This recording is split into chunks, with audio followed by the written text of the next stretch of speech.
For Hitler and all Nazi ideologists, being a Jew was a question of race and blood, which was immutable. Hitler and his cohorts dreamt of a new world order without the corruption of lesser races and the enemy of all, world Jewry, who he believed always acted as a unit working for its own ends. Because the Rothschilds, the symbol of 19th century capitalism, were Jewish, and Karl Marx, a Christian convert and self-hating Jew, he believed that both capitalism and communism were Jewish ideologies destined to destroy the world of the Aryan. After Hitler emerged from Landsberg prison in 1924, he decided to use the democratic process to take power. Between 1924 and 29, the economic situation in Germany eased and the Nazi Party vote was insignificant. But the Wall Street crash of 1929 changed everything.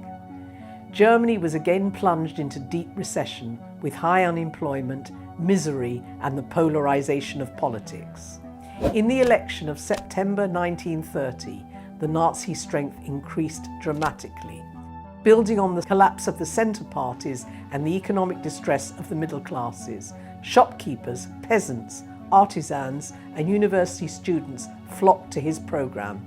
Hitler's charisma, together with the propaganda genius of the 20th century, Joseph Goebbels, united radical right-wing groups, conservative elites and industrialists who saw him as a buffer against the spectre of communist revolution, and army officers who loathed the weakness of Weimar.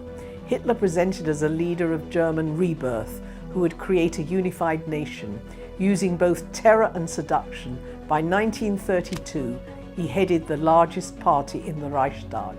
The conservative elite around the President Hindenburg, along with industrialists, thought that they could control him and facilitated his rise to chancellorship. For Hitler and his ideologues, the Jewish question was central to their belief system.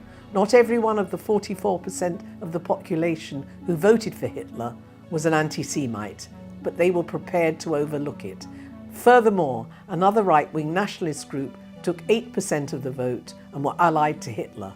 Consequently, they elected into power a man who would eventually doom the Jews of Europe. Adolf Hitler and the Nazi Party used the ballot box to achieve power. Once achieved, they used a mixture of both seduction and terror, and the most effective propaganda machine of the 20th century to consolidate it. A charismatic, compelling speaker, he promised the Aryan race a glorious future in a state that would last for 1,000 years. The Nazis created the Völkisch state. What was required was the physically fit body encasing the obedient German mind. The Reich's Ministry of Culture controlled the cultural and educational life of Germany. Every aspect was monitored.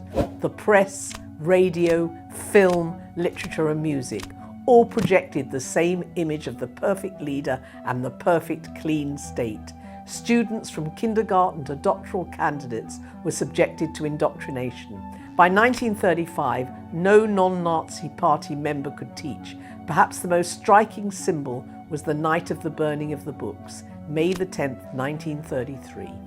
Over 18,000 different authors considered dangerous to the state were enthusiastically burnt in torchlight processions by university students. Heinrich Heine, in 1821, in his play Al-Mansur, the tale of the burning of the Quran by the Inquisition, wrote that any society that burns books will one day burn people. Hitler ruthlessly suppressed opposition. The first concentration camp was set up in Dachau, 12 kilometers from Munich in March 1933. It was widely reported in the Western press. Any dissident, liberal, communist or anti-Nazi priest was subjected to torture and often death. By June 1934, the Nazis destroyed potential rivals within their own ranks. In the Night of the Long Knives, over 85 members of the Nazi Party, including his own comrade, the popular Ernst Röhm, were assassinated, and more than 1,000 were arrested, and many subsequently died. Hitler maintained his popularity through his paternalistic state. Trade unions were abolished, but workers were given holidays paid for by the state. The Nazis embarked on a huge road building project. They even produced the people's car, the Volkswagen. Houses were to be neat and clean, and the role of women was clearly delineated: childbearing for the Reich.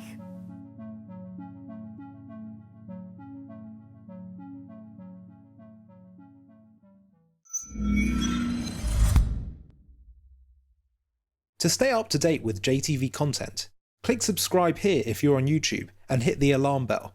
And if you're on Facebook, hit the like button, and under following, click see first. If you enjoy watching JTV content and want to help us continue to grow, please consider making a donation to us by clicking here.